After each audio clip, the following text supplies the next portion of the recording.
In some other news we are tracking, U.S. President Joe Biden is blaming his shaky performance during last week's debate on jet lag. Amid mounting questions over his ability to handle another four-year term, President Biden told reporters he wasn't very smart for traveling before the debate. But here's the thing. Biden did return from travel on June 15th, nearly 2 weeks before his June 27 debate with former President Trump. The president's remarks are in response to mounting panic from within the Democratic Party over Biden's mental fitness. Meantime, the sentencing for Trump's hush money case has been postponed to mid-September. This delay follows the Supreme Court's partial immunity ruling. Let's now bring in Eric Ham, CTV News political analyst. Good morning, Eric, and thank you for your time.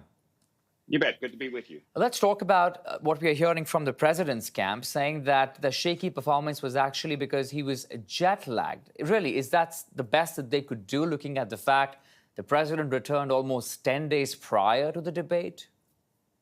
Well, not only that, we have to also remember that the president spent much of that time when he returned at Camp David, where we were told that he was in serious debate prep mode for this. And so I think given what we saw at the actual debate, this is all, I think, a sign of desperation as the calls are now beginning to grow louder for the president to actually step down. In fact, we know one Texas congressman has already publicly called for Joe Biden to actually step aside and allow Kamala Harris to actually replace him. So let's talk about that. Since these calls are growing louder, we understand that President Biden is expected to have a meeting with governors today. It's the first time of sorts he's actually having a meeting of this kind after the debate on Thursday. How do you expect that to really unfold with the pressure mounting on the president? You know, I think a lot of this is catching the Biden campaign off guard. Remember, Joe Biden, while he had a very horrible debate night, the next day he did a rally where he looked completely different.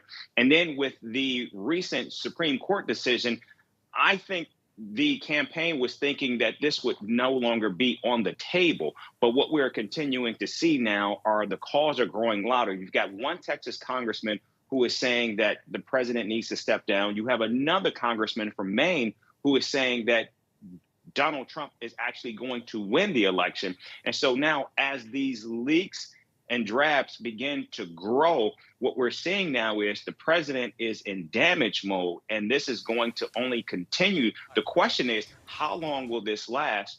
Or is the president actually going to make a move to actually get out of the race and allow Kamala Harris to replace him?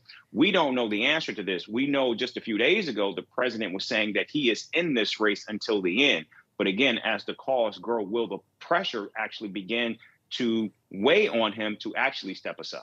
But let's ask about the replacement, if there had to be, in terms of nomination from the Democratic Party. Is Kamala Harris the obvious choice, or do you think there'll be another process of finding a nomination against Donald Trump? We don't really know how this is going to play out right now because of how conventions operate. They're more theatrics and more presentation. They're not really set up to actually go through a brokered process. In addition to that, because of campaign finance laws, it's not as simple for the enormous amount of money that the Biden-Harris campaign has raised to actually be able to transfer that to another candidate. In fact, the only person who would actually be able to access that would actually be Kamala Harris. So this idea that there would be other potential contenders at this late hour, I think, is a bridge too far, particularly given that there's already a national infrastructure and fundraising mechanism in place for Kamala Harris if, in fact, Joe Biden was to actually step aside. Yeah, some polls also, of course, indicating now that Kamala Harris would do better than Joe Biden as compared to the current polls. But let me ask you of what's happening on the other side, Eric. Trump camp has been rather quiet after the debacle and on the pressure that's mounting on Biden. Why do you think so? Yeah, that's very startling. We know that there hasn't been this victory lap by the ex-president, not only on the debate, but also in relation to this seismic ruling from the Supreme Court. And I think what we're seeing here is a campaign that is exercising discipline right now and not attempting to at least appear overconfident as these processes continue to play out and unfold. Let's talk about that ruling a little more. Do you think it's a godsend gift or a relief to Trump for the time being? It's a huge victory for Donald Trump on a number of fronts. One, it allows him to basically put all of these legal entanglements on hold until the election process plays out. In addition to that, now because the Supreme Court has made this ruling, it's very likely that all of these cases, if they're not thrown out completely, certainly will not happen before the election. And now with Donald Trump continuing to lead in the polls, it looks like these cases, if in fact he does win, won't see the light of day at all.